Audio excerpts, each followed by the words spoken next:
My name is Matthew Grenby. I'm Professor of 18th Century Studies here in the School of English Literature, Language and Linguistics at Newcastle University. A lot of my work at the moment is focusing on children's literature in the late 18th century.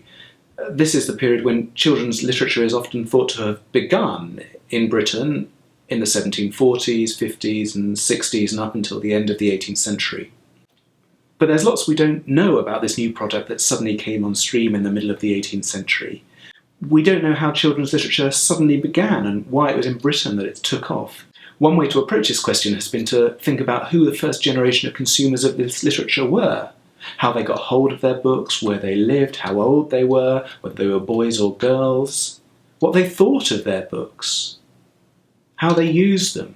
I wrote a book on this subject, on the child reader, 1700 to 1840, but now what I want to do is focus on the other side of the question, to look at the producers of this new children's literature. People like John Newbery, who's often called the founder of children's literature. But one publisher I'm particularly interested in is William Godwin.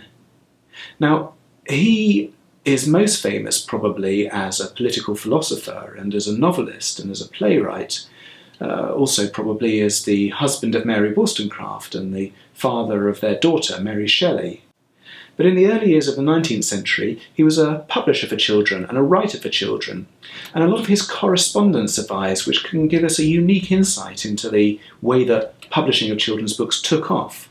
So these are the areas that I'm researching, but because what we do here at Newcastle is research-led teaching, these books and these authors and these publishers, they also feature in my teaching, not just at doctoral level or at master's level, but also on my undergraduate modules.